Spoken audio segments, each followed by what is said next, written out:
Okay, so our featured guest speaker today is Martin Hughes of the Patheos Atheist blog, Barrier Breaker. Martin is an adjunct professor at TCU, Texas Christian University, teaching composition and African American literature, and his blog, Barrier Breaker, is focused on attacking ideas that perpetuate marginalization in the arenas of religion, race, class, and gender.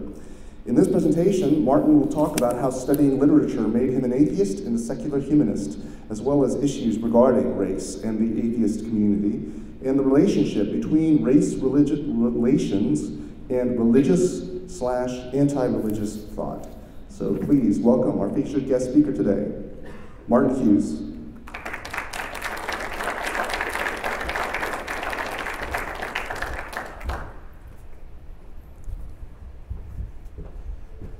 It is really good to be here today. A lot of times on my blog, I'm arguing with people who are trying to say that social justice has nothing to do with atheism. It's really heartening here to see that social justice is the heart and soul of what humanists are doing. So I'm really grateful to be in a group of humanists this afternoon. And I've been excited about this for quite a while. Ever since Vic invited me to speak, I jumped at the opportunity, and I'm really grateful to be able to be here and talk to you about some things that are very important to me and that have really been on my mind lately and are kind of the heart of my my blogging and my on Patheos and my thinking about atheism in general. I want to start out by talking a bit about race and what exactly that has to do with religious and anti-religious thought. And this is something that has kind of come ahead in my blog. Every time I discuss race in conjunction with atheism, the question comes up, because not everybody in the atheist community is a humanist. The question often comes up, what in the world does race have to do with atheism? Atheism is just about a lack of belief in God or gods. If I had a penny for every time I saw that comment on my blog, well, I'd be a lot more well off than I am now. And I think, especially recently, with some arguments that I've had with on the blogosphere and on the internet in general, there is a major danger in atheism that makes it possibly a group that's primarily focused on being selfish, on trying to proclaim a freedom from caring about other people, as opposed to seeing atheism as an opportunity to remove God as a middleman between human relationships and love each other directly. And I think that one of the common conversations that I've heard quite a bit in atheist circles, and that I also heard quite a bit when I was a Christian. I was a Christian for most of my life, up until about 6 or 7 years ago. A common concern that I've heard is how to make religious and anti-religious spaces more diverse, how to bring Black individuals into atheism. And many people have expressed this as a bit of a problem. But I think in trying to wrestle with this as a potential problem, one of the things that we have to realize about the Black church is that The black church has done something extraordinary. The liberation theology arguably has done something extraordinary over the years in the way that it has turned a tool of oppression in Christianity into a tool for its liberation. Christianity has been used to preach to the black slaves that you're supposed to obey your masters in everything. It has been preached to black slaves and to, black individuals that you have to forgive. And that has been transformed into something that has fought for liberation.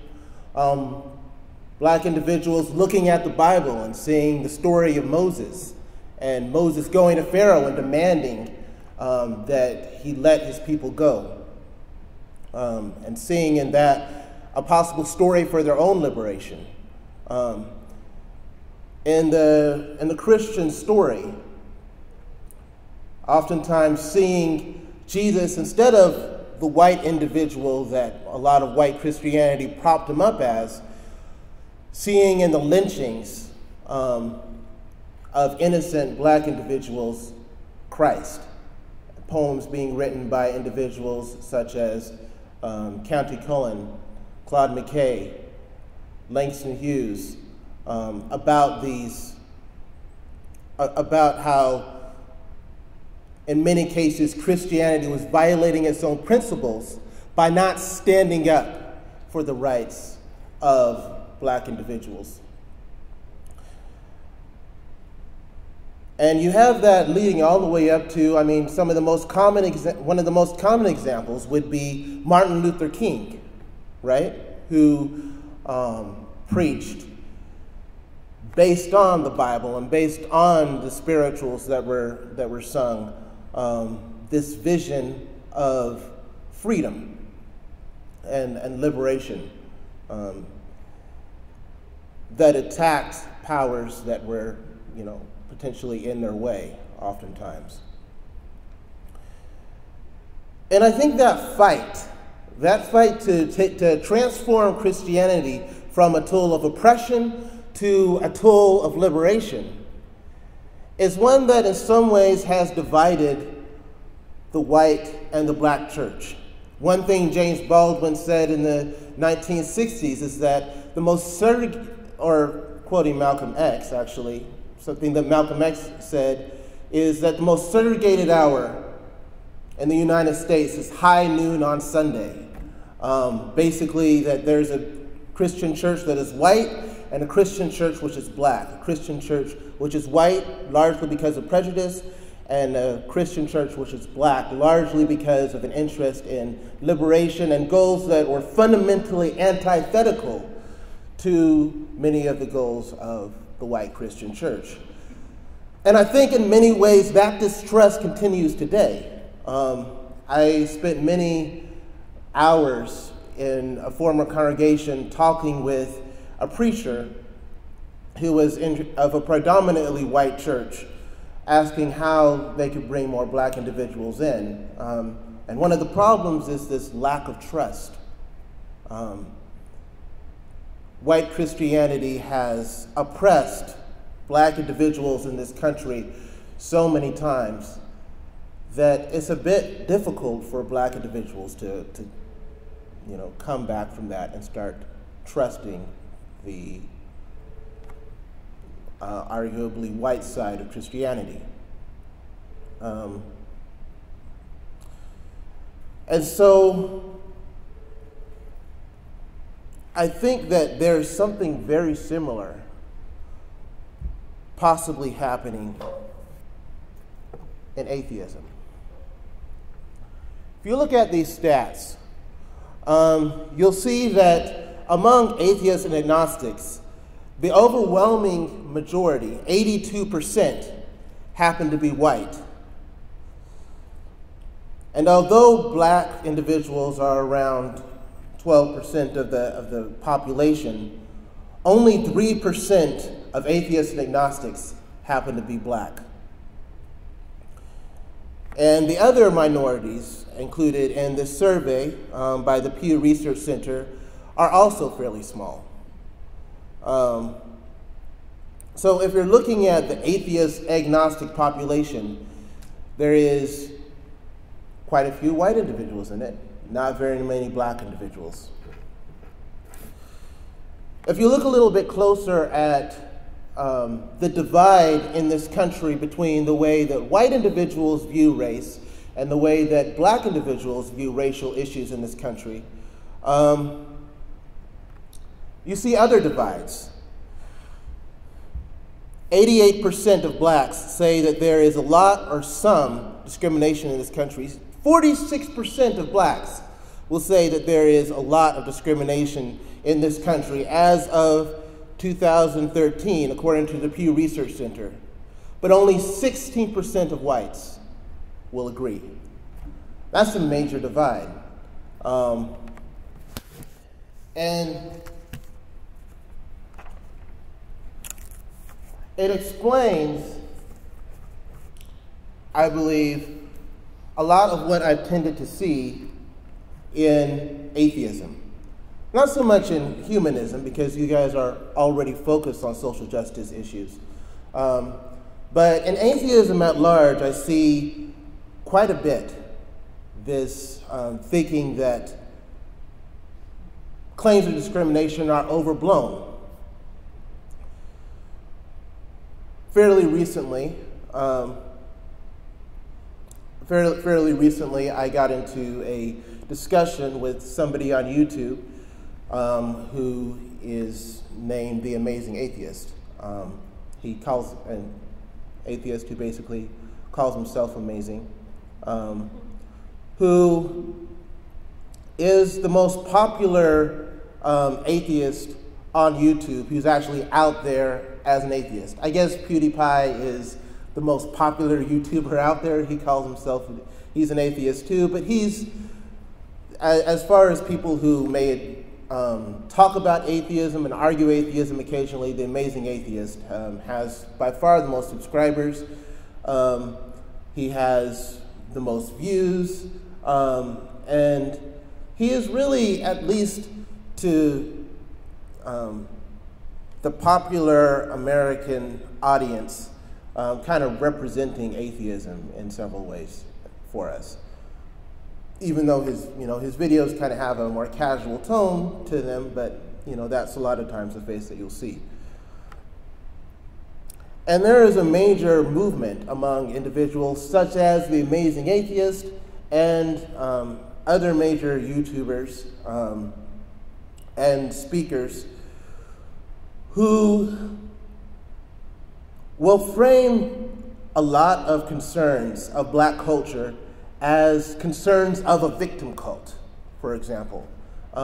When black individuals talk about injustice that happens in this country, they're basically making much ado about nothing. They're basically professional victims. They're basically making discrimination a bigger deal than it actually is. And that makes a lot of sense when you look at the demographics of atheism. When you see that only 3% of atheists happen to be black, 82% of them happen to be white, and white individuals overwhelmingly think that discrimination is not quite as bad of a problem as it is. And in many ways, it mirrors what I was just discussing as far as black Christianity versus white Christianity. Black individuals have, in many ways, or the black population in the United States has in many ways successfully taken white Christianity and transformed it into something that can be translated into liberation for black individuals, while manifesting oftentimes a distrust of the white Christianity that has been a source of oppression for so many black individuals in this country. And so the prospect of going from that to being involved in an atheist movement that is not only predominantly white, but also very interested in,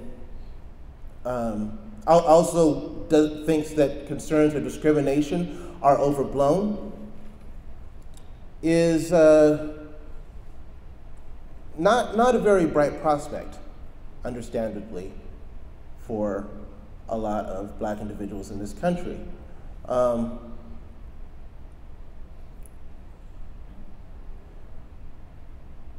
But I also think it's important to understand that atheism is not even just a white phenomenon.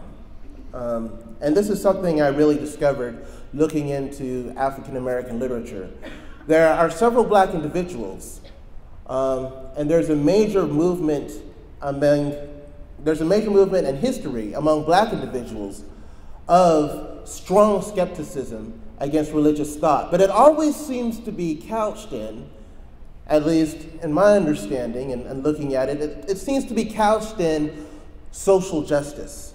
It seems to be couched in a concern for other individuals and a concern about how the concept of God can often marginalize people, can often get us to define people in oppressive ways. The idea here is that it's better to love people more directly. And then there's also the standpoint that there is a bit of, oftentimes, dishonesty in religion. There are several black individuals, such as W.E.B. Du Bois, one of the founders of the NAACP, a prolific author and one of the most major figures of the early 20th century. Langston Hughes, arguably the most well-known African-American poet of the 20th century. Zora Neale Hurston, A. Philip Randolph, who helped Martin Luther King on his projects, such as the March on Washington. James Baldwin, George Schuyler, and several others were questioners of God. And as I was looking at these individuals, I found that even in their often strident criticisms, there is a tendency to respect the black church as, at times, a tool for liberation or for dealing with the difficulties of the world. Now, they saw several flaws in the black church, but there was a tendency in several of their poems and their writings to even include characters who were skeptical of the black church and characters who embraced it and saw the opportunities for advocacy that the black church had created for the most vulnerable people in this country. And these were people who tended to question the presence of God, not just based on pure logic and a selfish sense of, okay, I know that God exists and you don't. I mean, I know that God doesn't exist and you don't. But these were rather people who questioned the presence of God because of empathy, because of the suffering that they saw due to the rampant racism and materialism that was often connected to Christian themes in this country.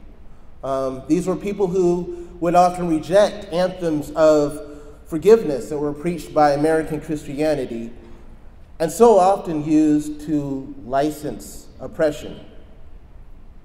People who rejected baseless hopes in an afterlife for the sake of real-life reforms, who were resentful of the fact that black individuals are oftentimes, or the most oppressed individuals in this country are oftentimes given a carrot on a stick, as opposed to the opportunity to make real practical reforms that actually made a difference in the here and now.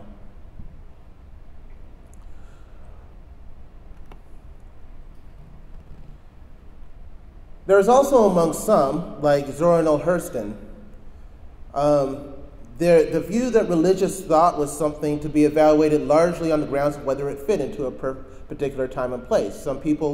Some critics of religion may have thought that, well, I don't personally believe it, but for some people in their lives who are struggling, it may be somewhat necessary. And although materialism often bred skepticism among these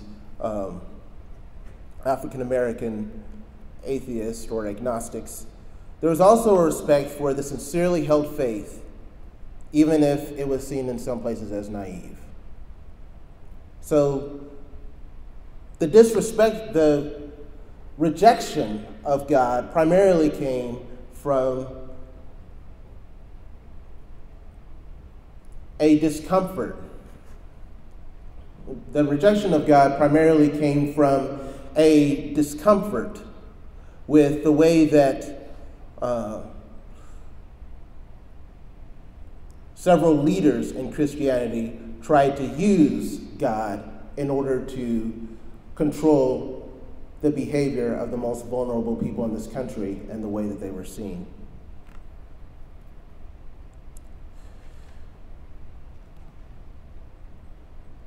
Now, I think that there's a good distinction to make here. There are logical reasons for rejecting God. I mean, if you go and look at the Bible, there are some obvious contradictions. You can go into, the dates that certain things were written. You can talk about reliability. You can talk about logic and philosophy and so on. You can talk about the probability of a God-man born of a virgin rising up from the grave after 3 days stone cold dead. You can talk about all of those things. And logically, that works. But there's something else here. The assumption that the belief in God or lack thereof is valuable or not valuable has a lot to do with your own personal values. So God may not exist, right? Logically speaking. But then there's another question here. How important is the fact that God doesn't exist? How important is it to, make a big deal about that?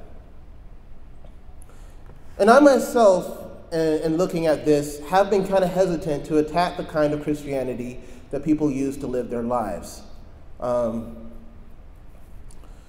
Christianity I tend to attack kind of goes into this tradition that I'm talking about. I try to attack the Christianity that tries to force people to see other individuals as different than they actually are, that tries to take away the love between individuals. And also I tend to criticize the Christianity that oppresses individuals. But I also tend to be fairly empathetic to the people who are struggling and need God to, get through the next day. Even though I have some personal problems with it, there's also a bit of respect. There's also a little bit of respect there as well.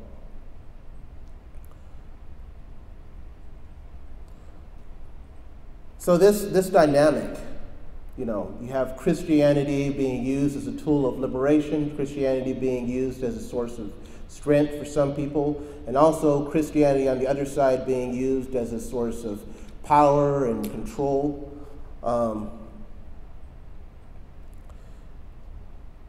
This correlates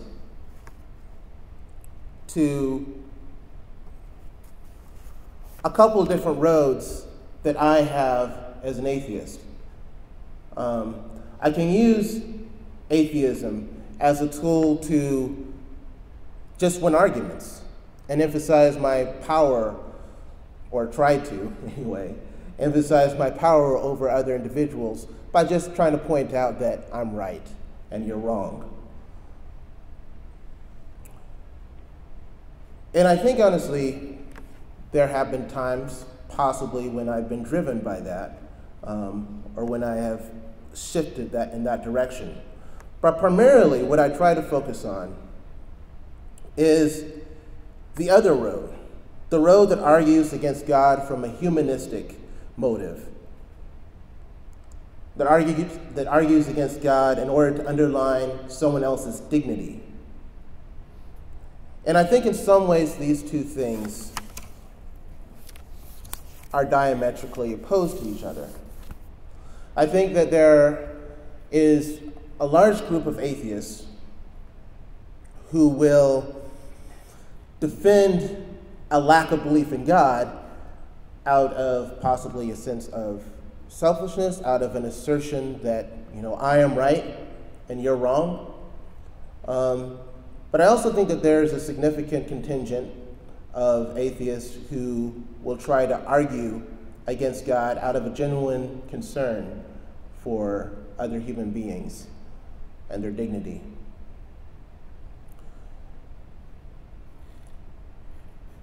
For a while, I thought that all atheists were more or less on the same team. But because of my background, which I'd like to go into, and the way that I personally became an atheist, I eventually found that I was coming at atheism from a completely different vantage point than many atheists were. And that even though people on the other side tried to combine us all by saying that atheism is only about a lack of belief in God or gods, the fuel in us to think that lack of belief was important often came from very different places.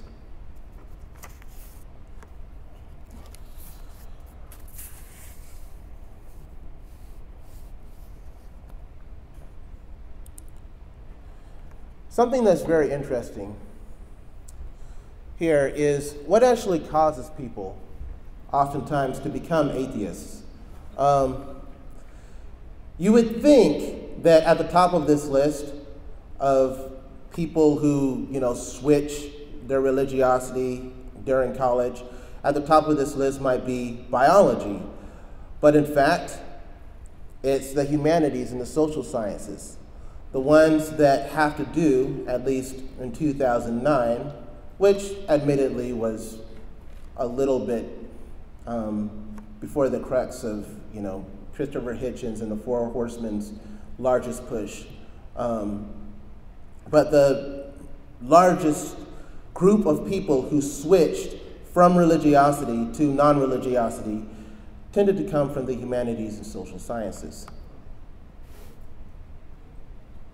And this shows for me that humanistic empathy for other people and the pain over seeing them be abused by authoritarian concepts of God can prompt people to become atheists even more than studying the sciences. Now, that's not to say that a lack of belief in God is not based on logic. It only shows that this lack of belief in God or gods is often fueled not by a desire, by several people, it's not fueled by a desire to be smarter or superior to other people, but out of a genuine concern to make the right decisions for people that you care about. My own first doubts about Christianity came when I was 14 years old. I read this book, The Hiding Place by Corrie ten Boom. Has anybody read that? Yeah, it's a good book. It was very, very emotional for me. It was, Corrie ten Boom was in a Nazi concentration camp, a Jew in a Nazi concentration camp. And at the time I read it, I was 14 years old and a Christian, and I was part of the Church of Christ. Now, the Church of Christ has two beliefs that it's more or less known for. One of the beliefs is no musical instruments. We were kind of liberal Church of Christers. We allowed for the musical instruments, and some people looked at us a bit strangely because of that. The other big belief was that you had to be baptized in order to be saved. That if you weren't baptized, you were probably going to hell. Because what did Acts 2:38 say? You have to repent and be baptized for the forgiveness of your sins in order to be saved. That's what Peter said to the crowd asking, "What must I do to be saved?" That was the solution. And Corrie ten Boom, I realized at the end of reading this, even though she seemed to have this deep faith in God that put her through some of the most difficult times imaginable, Corrie ten Boom had never been baptized. And baptism, up to this point, I have been, as I'll say in a second, homeschooled. in the Gothard movement. Very, very conservative. My parents listened to Mennonite tapes in order to figure out how to, raise their children. We memorized about 100 verses a year and so on. We were pretty focused on religion.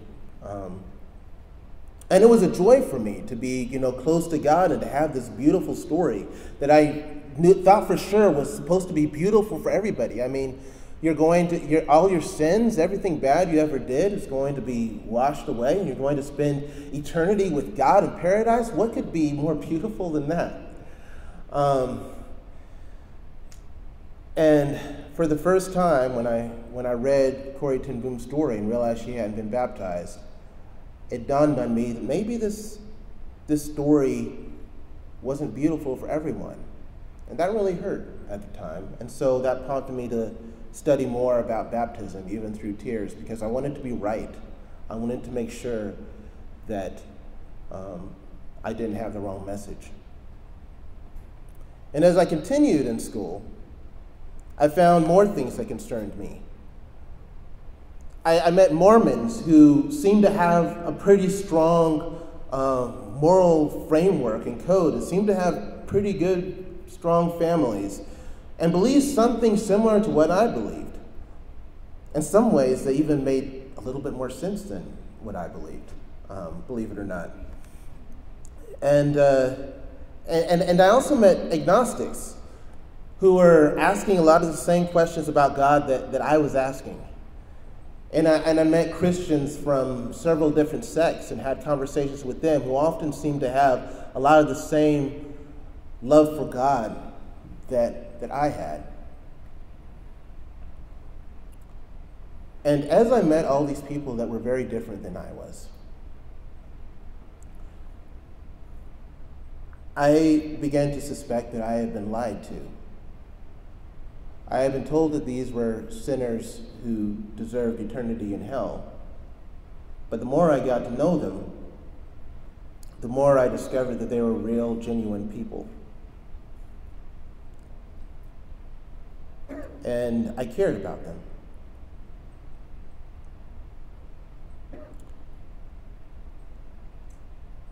It was my love and care for people that led me to try to save them from hell, because what could be more important if you're a Christian and you believe in hell and you care about other people than trying to save them from hell? So that is largely what drove me originally to study literature. Somehow I thought I'd see God in everyone's story.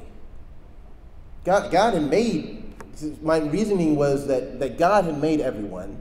He had breathed the breath of life into them, and so there had to be a little bit of God in everyone, right?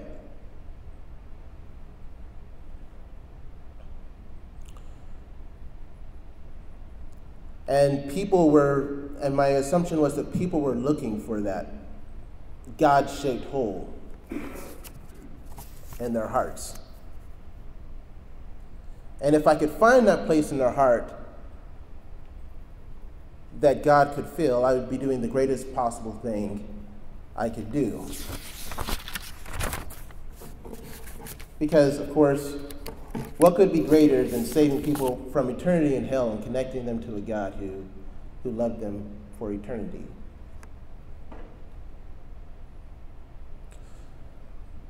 But here's the problem.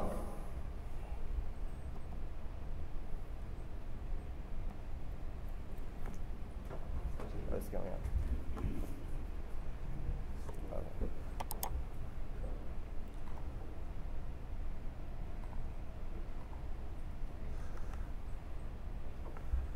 But here's the problem.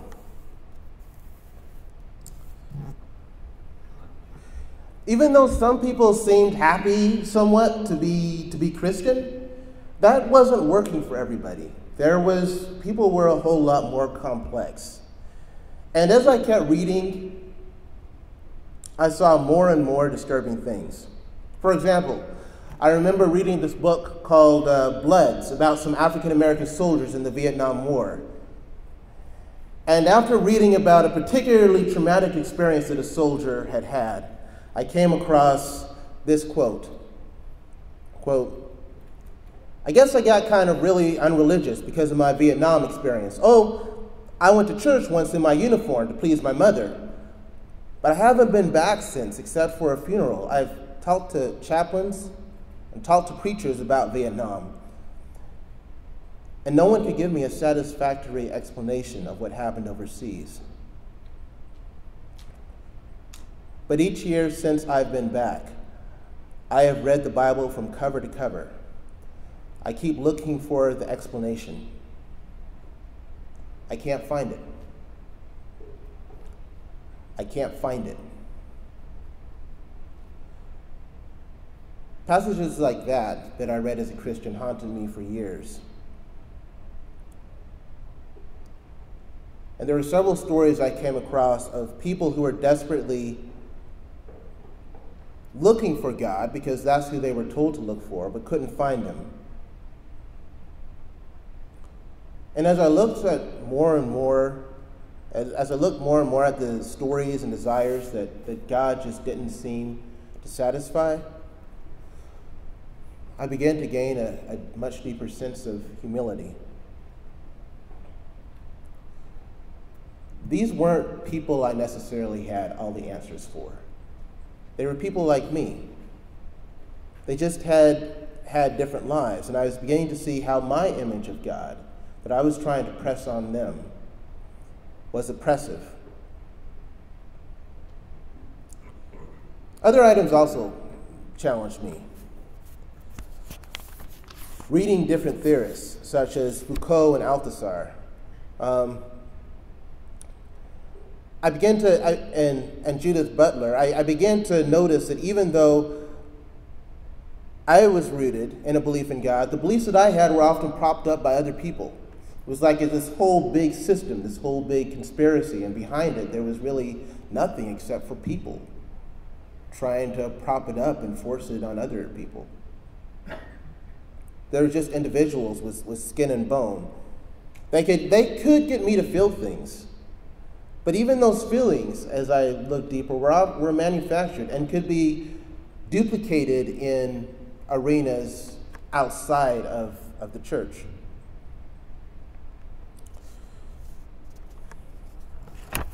The more I looked at it, the more it just seemed to be a story. Just a story that people told themselves that worked for some people in helping them live their lives, but was not the story for everyone.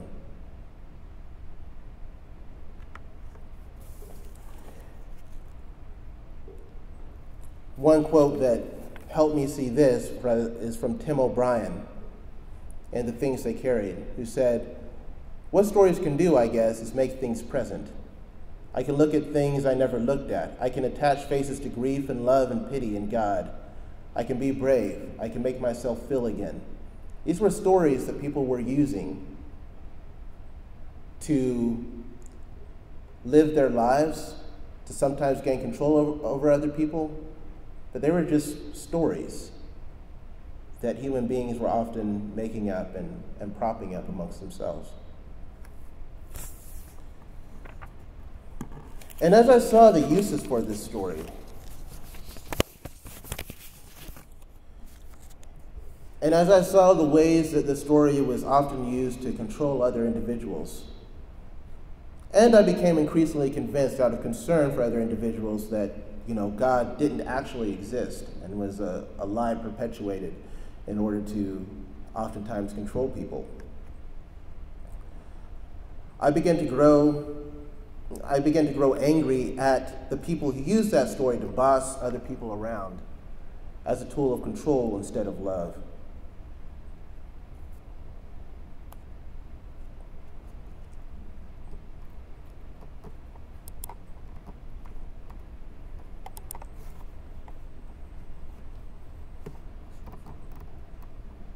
Oh, there we go. Okay. So I show this picture because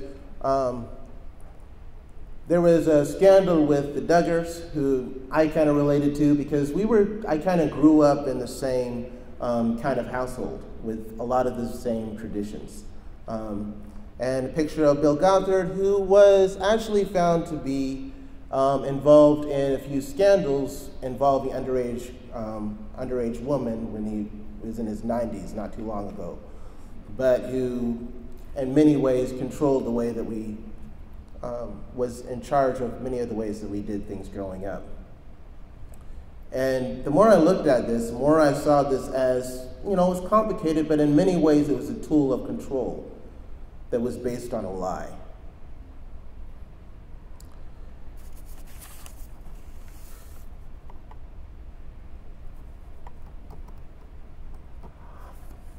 I also found that connecting all the stories I read back to God was thoroughly exhausting.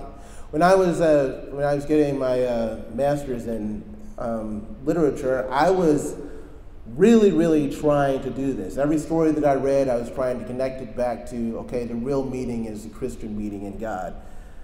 And I began to suspect that a lot of the connections just weren't natural. Some were a bit of a stretch. And then I also read Sinclair Lewis's Elmer Gantry and came across myself among many scandals that were in religion.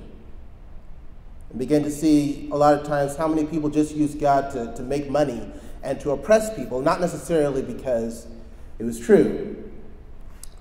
And also in reading Theodore Dreiser's An American Tragedy and Richard Wright's Native Son, I began to see that sometimes people did things oftentimes as features of their circumstances, more than up to that point I had cared to admit.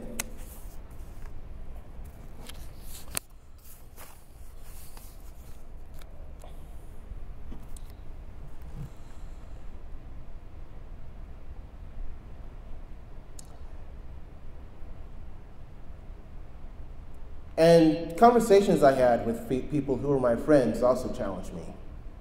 I remember I knew an individual who unfortunately has recently passed by the name of Joseph Chavez. Joseph Chavez was an agnostic when I was a Christian, a few months before I left the Christian faith. We were helping a friend move to Washington, D.C. Joseph Chavez had a history of, struggling with homelessness, and the church had helped him get off the street and, set him back on track as much as, they possibly could at the time. And we were walking through the National Mall, looking at the Capitol and the White House and so on, and I was trying to preach to him about Christ and about how all things work together for the good of those who love God. And he was telling me that that just wasn't true. That a lot of times people are victims of their circumstances, and that it was unfair for me, with my background, to try to judge him. And we argued about this back and forth. And as we're walking, because he was homeless, he knew what a lot of homeless people's situations are. Across from the Capitol buildings and the National Mall, there was a street with a lot of homeless people on it. And as we're talking, he's telling me about each of their situations. And it kind of shattered my world a little bit. And then at the end of the street, he broke down in tears. And he said, you have to realize that some people live a very different life than you do. You can't judge everyone with this same Christian metric that you have. Now, Joseph Chavez would roll over in his grave if I didn't say that even though he was an agnostic, he was very grateful to the Christians who helped him. But at the same time, that also showed me, in the midst of all the stories that I was hearing, that the story I was limiting myself to in Christianity was not a good story for everyone. And to control somebody with that story, to try to force them into that cookie cutter, was in some ways unempathetic, not understanding, and cruel. This combined with a quote from Nietzsche that really impacted me. Nietzsche stated in an essay entitled Of Truth and Lies in a Non-Moral Sense, "What then is truth? A mobile army of metaphors, metonyms, and anthropomorphisms. In short, a sum of human relations, which have been enhanced, transposed, and embellished poetically and rhetorically, and which, after long use, seem firm, canonical, and obligatory to a people. Truths are illusions about which one has forgotten that is what they are. Metaphors which are worn out and without sensuous power. Coins which have lost their pictures and now matter only as metal, no longer as coins." And I began to question many of the things that had been repeated to me so often that I had just taken for granted them for granted as truth. Quotes like these just kept chipping away at me. I began to look at God with fresh eyes and see that I believed what I believed only because it had been repeated to me over and over and over again in various contexts. And as I took less and less for granted in religion, I began to get closer and closer to the rock bottom of what remained after all the platitudes and all the implausible stories and all the incorrect beliefs about other people were gone. And at that base, that bottom, I found something that to this day I can best only describe as love.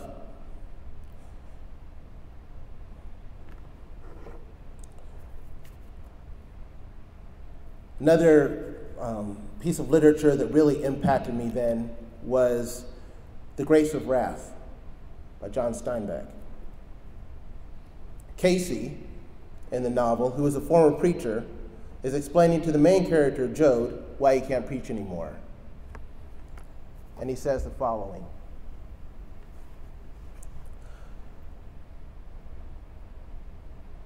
I says, maybe, this is Casey speaking, I says, maybe an action we call a sin ain't a sin. Maybe it's just the way folks is. Maybe we've been whipping the hell out of ourselves for nothing. And I thought how some sisters took to beating themselves with a 3-foot shag of barbed wire. And I thought how maybe they like to hurt themselves, and maybe I'd like to hurt myself. Well, I was laying under a tree when I figured that out, and I went to sleep. And it come night, and it was dark when I come to. There was a coyote squawking nearby.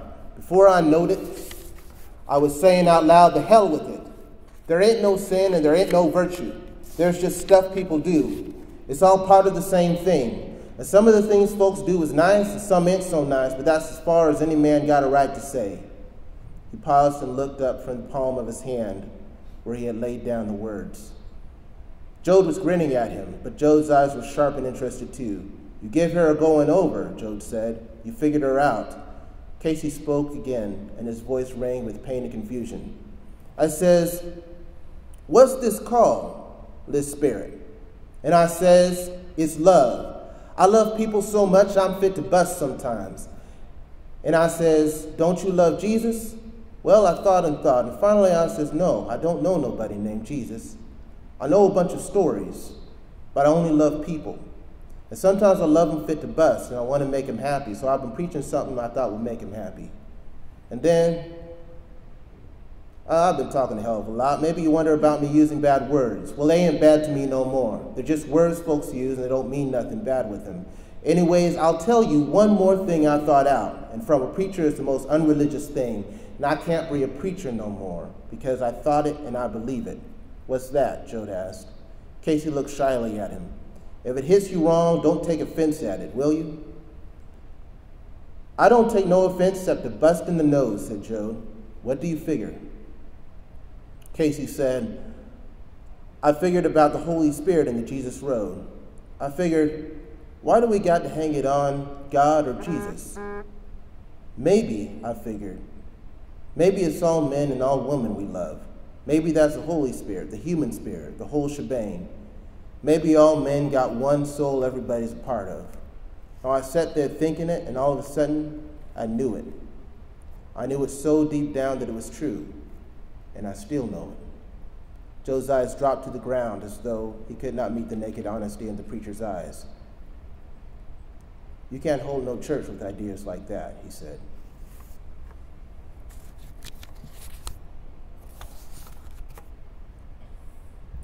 That's the end of the quote. And I realized this. This love was at the heart of it all. And I realized in that love for people that the beauty I had been looking for so long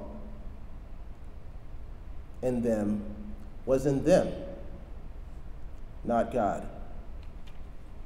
And the hole in their hearts was to be filled with the love and empathy and understanding I could give, not the one given by an authoritative God.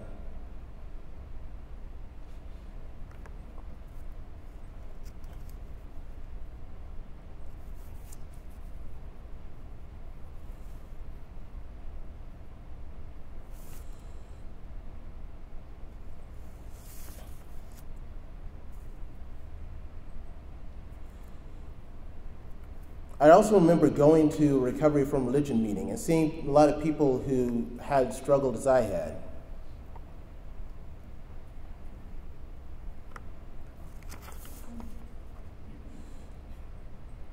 Including people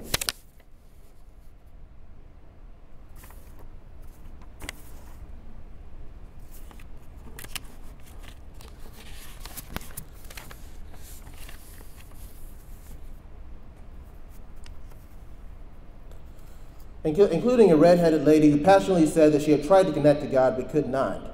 And that reminded me of Martin Hughes, another story that I read of somebody who tried to connect to God when he was younger, but absolutely could not. Were these people really going to hell? Or were these also people to empathize and care about and connect to?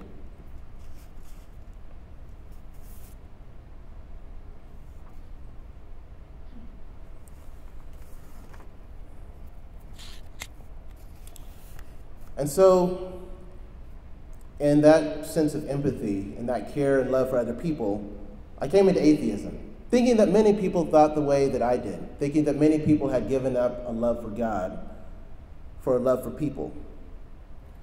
But I realized something.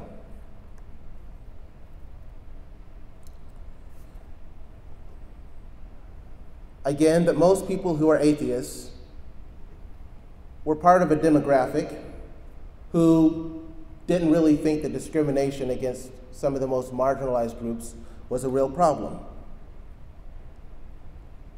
Now, that's not just to, hate on white people or to say that, anybody's inferior. It's just to say that there was a different experience in this country and a different culture. And honestly, partly because of, the general tenure of atheism as positioned as something superior in some circles. Many seem to have become atheists due to what seemed to be the selfish nature of the Four Horsemen. And the most popular people on YouTube sometimes seem to embrace the most anti-Christian message that they could.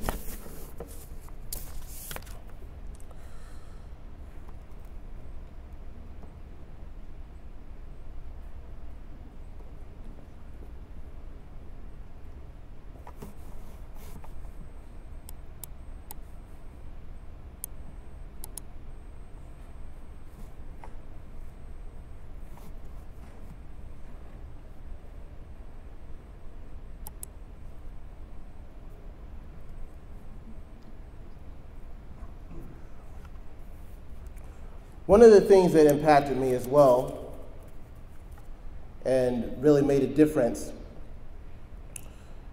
when I was moving from Christianity to atheism is a quote from an individual, major civil rights leader, James Baldwin. And I think this is relevant really to atheism as well. He said, quote, "It is not too much to say that whoever wishes to become a truly moral human being, and let us not ask whether or not this is possible, I think we must believe that it is possible, must first divorce himself from all the prohibitions, crimes, and hypocrisies of the Christian church. If the concept of God has any validity or any use, it can only be to make us larger, freer, and more loving. If God cannot do this, then it is time that we got rid of him. That's James Baldwin from his story of how he decided to stop being a preacher. And I think the same is true of atheism. Not that we should get rid of it, because we can't. I mean, God doesn't exist. But the lack of God is only good news insofar as it can help people, insofar as we can replace a love for God with a love for people.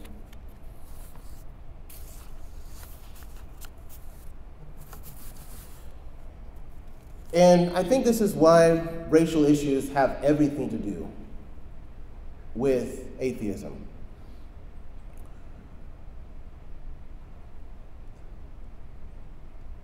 At least as I understand it, and at least as several black atheists of the past have understood it.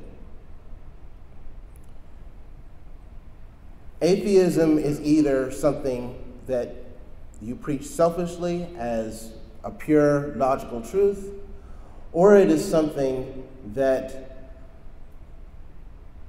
you come into and you talk about because you genuinely love people, you care about them, you're empathetic with them, you want to understand them and connect to them.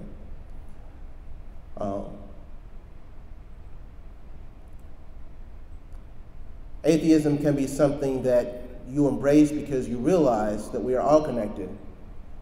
We all have stories, and the middleman of God is a problem insofar as it hinders us from actually understanding each other.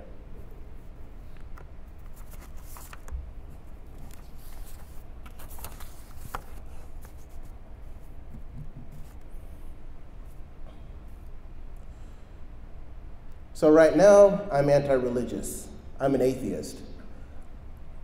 But my highest priority, as it is in much of black anti-religious thought, is to help the most vulnerable, not even to fight against religion. And in my blog recently, I've kind of focused on that a lot more, especially in light of recent events. I got to where I am as an atheist right now because of that desire, and that continues to pull me forward.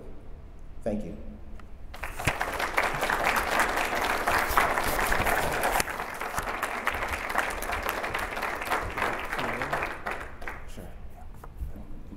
All right, so yeah, thank you, Martin, very much for the great presentation. We've got about a good 20 minutes. We can do Q&A.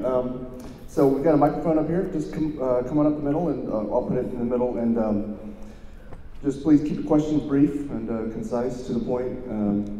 Please do have a question. Please don't just come up to, ramble or just to make a point or whatnot. So yeah, I guess I'll just start us off real quick. You talked a little bit about the whole experience with regard to The Amazing Atheist and your criticism of him online. Can you maybe expand on that a little more as far as kind of the reaction that you got from it? And I know there was a lot of you got a lot of antagonism from people over this whole situation. Can you kind of talk about that and kind of how you responded to that? Sure. So The Amazing Atheist put out a Answers for Black People YouTube video that basically framed black individuals as a victim cult. And seeing this, I was very disturbed because we had been, having a lot of conversations about being more inclusive. And the prospect of taking a vulnerable group in this country, like black individuals, and portraying them as a victim cult seemed to be, repeating, as I just said, a lot of the problems of white Christianity in predominantly white atheism. So I wrote a blog about this. It was fairly incendiary.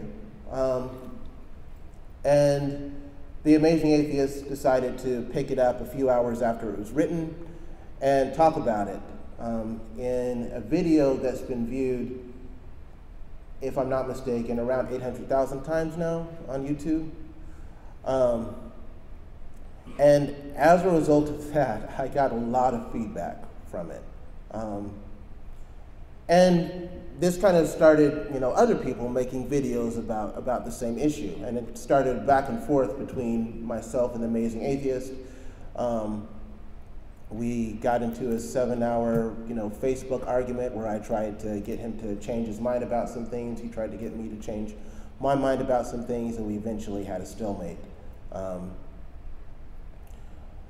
And due to this, I was just surprised at a large section of atheism that was really antagonistic to social justice. I didn't know that this was a bit like the surprise a lot of us had a couple weeks ago. I didn't know that this strain of anti-social justice atheism was so prominent and widespread. That really caused me to refocus my blog. Up until this point, I had been really attacking religion. After this, I saw that there were problems in atheism, and I could not, in good conscience, try to pull people out of churches into an atheistic movement where they would be treated worse than they would be in the church. And in many ways, I could see that happening. And so, I kind of have fought on the other side. There's been a little bit of YouTube drama since then, but for the most part, it died out. I challenged him to a debate. He turned it down, and then accepted it. Long story short, at the last minute, he chickened out, and ever since then, he's, for the most part, tried to go in a different direction, bringing me up only occasionally to his followers. So, but one of the things about YouTube too is and I guess this is going to be on YouTube too. So we'll see what people have to say about that possibly. But one of the things about YouTube too is that there's this thinking that if somebody bullies you, you're just supposed to take it. I don't really think that that's fair, partly because there are few things scarier than being a member of a vulnerable population and realizing that a YouTuber has actually sicked about 1 million of his real-life subscribers onto you. It's, there's a larger scale of this, obviously, but it can be intimidating to a lot of people. It causes many people who would otherwise stand up for social justice to shut down their media platforms. And so I think that there's some importance in encouraging people who are atheists and do speak up on those platforms to continue to do so, because I think a lot of us need to hear those voices. You mentioned earlier that there's a much higher percentage of black people that are Christians than are white people. And I believe the reason for that is that black churches are basically a social center, whereas the white people are wealthier. They can go play golf, they can go to the country club. You see a lot more white people at Disney World and our national parks because they can afford to travel, whereas the black church, like I said, is a social club. It's the main form of interaction, with the other black people. I wonder if you agree with that.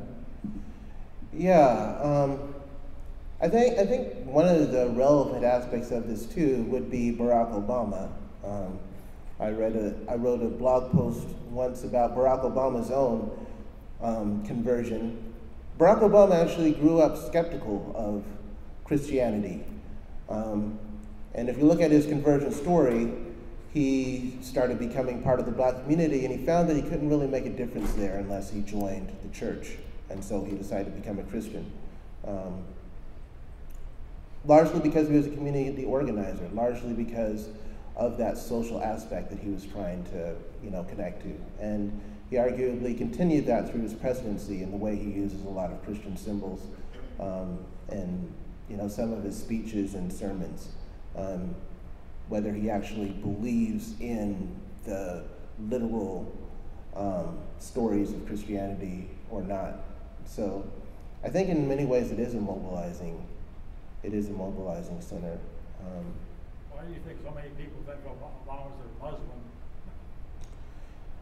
Because he's black. I mean, this major movement. There's major movement also with suppressing voter rights to among black populations, and making sure the lines are as long as possible. There's a major movement to disenfranchise black individuals in this country from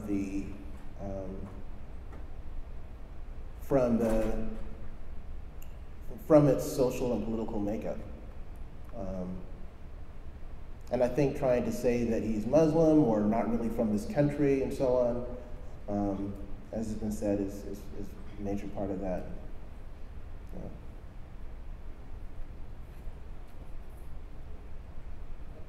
You're a professor at TCU? I'm an adjunct professor. And you're an atheist. That's amazing. Yeah. I didn't realize that TCU was that tolerant. I think that's great. But you became, as I understand it, your moving talked about why you became an atheist. You rejected Christianity because it used to oppress black people. Mm-hmm. And of course, rulers have always used religion, when they found it useful. In this case, as you said, Christianity has a lot of love in it. The Sermon on the Mount, Jesus said the greatest of all the virtues is love. Right. You have not this, you are as a sounding brass and a tinkling cymbal. Right. I have a question is, why have so many black Americans rejected Christianity for the reasons you did? Turned instead not to atheism, but to Islam for social justice. I have a limited understanding of that aspect of things. The best answer I could possibly give would be Malcolm X had a powerful movement against Christianity and what he saw as the injustices of Christianity through the creation of the Black Muslim movement. And so I think in that there is a major rejection of the most oppressive aspects of Christianity, and with an exclamation point. So I think that could be, that may very well be one possibility, yeah, for sure. One last comment, one can be an atheist simply because he's a rational human being and there's no scientific evidence for the existence of God. Mm-hmm. Yeah, I definitely think that. Yeah, you made an earlier comment about the Sermon on the Mount, and that there's a lot of love and beauty in the Bible. I see that in some ways. When I left Christianity, I left it somewhat wholeheartedly. I see a lot of issues in the Bible overall, but I do see that there is still some value for some people. And one of the things I try to do is balance the value that some people see in Christianity with a strong record of oppression in the religion as well. So that can be a somewhat difficult balancing act. But overall, I think that humanity would better be served if we took out the middleman of God and loved people directly. Hi. I'd like to hear your thoughts on gender and atheism. Okay. I think that if you look at the demographics of atheists, they tend to be white men. There are fewer women than men, and I think that's partly because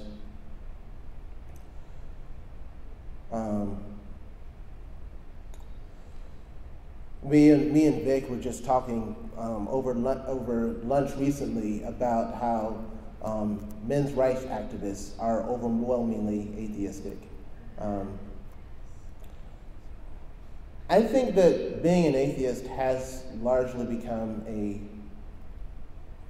not completely, I want to be careful in how I'm saying this, because as I just said, there is a history of black atheists, and I think that's important to recognize that is there, and black skepticism of religious thought. But I think in the United States, atheism has become more of a privileged arena for a lot of people, and that would be the reason for me that it's no surprise, and there's a lot of answers you can give to this, but for me, that would be why it's no surprise that the majority of atheists would be white men, simply because of the position that they have in society that enables them to be independent or proclaim independence from a lot of the social structures that keep more vulnerable populations in the United States safe. So I would say that the disparity could be, that could be part of the reason for the disparity. And it could be related among several different vulnerable groups in this country, or marginalized groups in this country.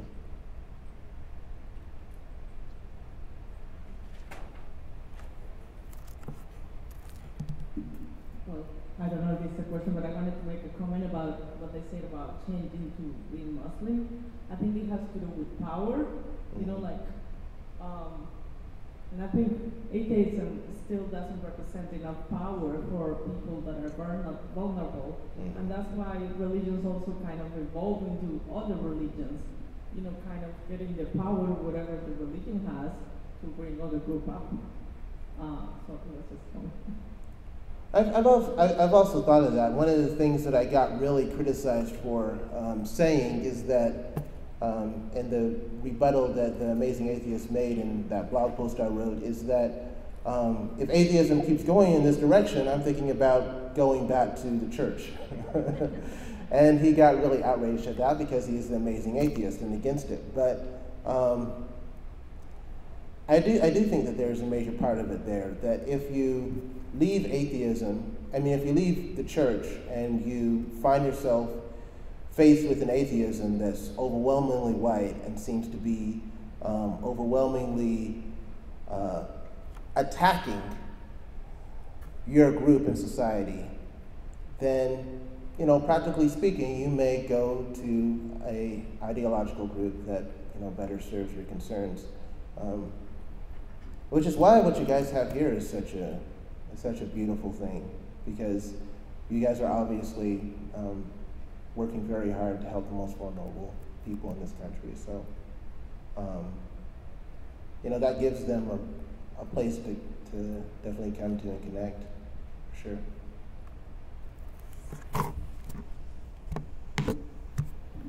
Yeah, so, well, I guess one thing I just wanted to add is just to clarify, I guess, is, you talked about what the Amazing Atheist said, that kind of prompted this interaction that you had with him. But I think it's worth also mentioning, that was just one of many things he said, which were ridiculous, inflammatory and offensive. I mean, there's a long list of many things he said about groups, about women, about minorities that are pretty way out there, very, very offensive. Anyway, I just wanted to add that, if you want to expand on. But also I have a question too. If maybe you could expand a little bit about what your experience has been like at TCU as a professor there, and whether you're open about your atheism, or if that's been an issue. Well, I'm an adjunct. I'm still a doctoral student there, graduating this semester as a plan.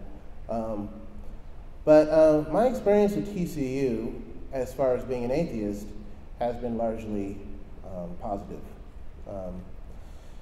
in fact, it's the things that I learned at TCU that made me an atheist.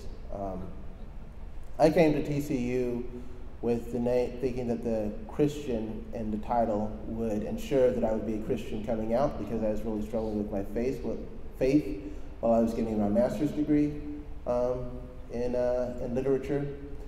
And that wasn't the case at all. I found, there are Christian literature professors at TCU, but I found it to be very challenging. And I think that several people there applaud the prospect of being challenged. So, yeah, I think that if anything, my atheism has opened up my mind to where I can connect to more stories, so that I can have more theories of thinking about literature than I did before. As far as like the amazing atheist, and as I recently said, I think that there is a major segment of atheism in the United States that prides itself on insulting marginalized groups. It's kind of their claim to fame, so to speak. And really kind of gets a kick out of making them cry. I mean, and making them upset about some of the insults that are hurled at them. And really are very good at minimalizing the concerns of more marginalized people in this country. And so the amazing atheist has said several very demeaning things, not only about race and his, and other people related to him, not only about race, but also about gender. So yeah. I think that's also something that's fairly important to rebut and stand up against, which is why it's good you guys are doing that. All right, well, looks like we got nothing else.